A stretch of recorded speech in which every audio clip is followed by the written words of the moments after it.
Now, BHL again probes the mysterious world of the millennials to reveal how and what young America thinks. It's another spine-tingling journey into Yaffee World. And while this may not exclusively be a Yaffee generation story, the Yaffee generation, young Americans, is leading the way in a big shift in this country, Mike, away from traditional jobs. What's going on? Oh, yeah, definitely. And I definitely agree that it is my generation that is leading this shift. More than 42 million Americans, Bud, are part of the independent workforce.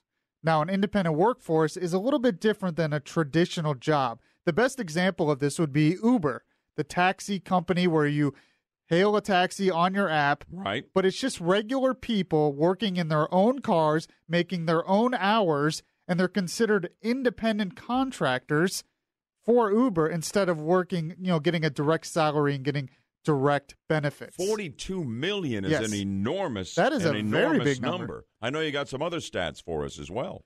Well, yes, 17.8 million are full-time and 12.4 million are part-time.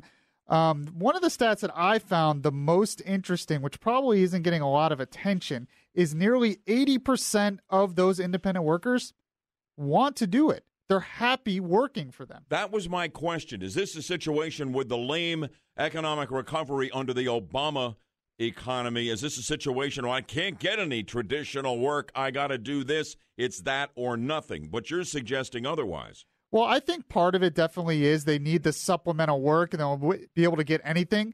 But part of it is the flexibility.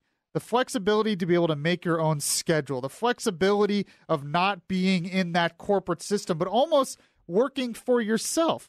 In a lot of ways, I think in my generation, we're becoming an entrepreneurial generation. Well, I think, that's the heart and soul of the engine of the greatest economy in the world. This is the old, good old-fashioned Yankee ingenuity, as they used to call it, that applies anywhere you are in the country, and people taking their own lives into their own hands. But you know what?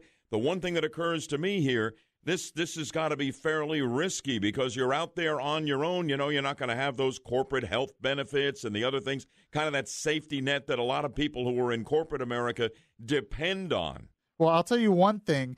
It does seem risky, but a lot of people think, and I kind of agree with this, that corporate America is almost just as risky because it seems like corporate America is just laying off people every other week. Well, no, you raise a great point. You walk into the company you've worked at for years right now. You don't know if you're going to walk out with a pink slip in your hand. Yeah, and what happens then? You thought that safety net was there, and it's not. Or in being independent and being like this, it almost gives you more job security because you're sort of in control. And one last thing I want to say about this, this is an opportunity. I've said this before.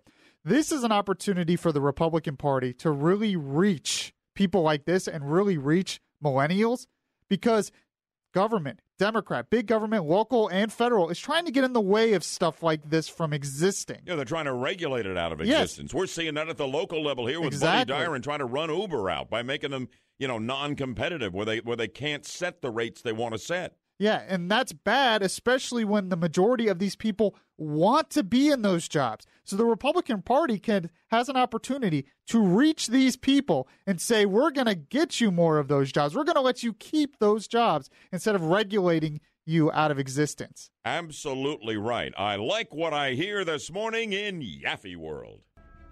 Join us next time for another illuminating journey into the mind of the millennials in Yaffee World.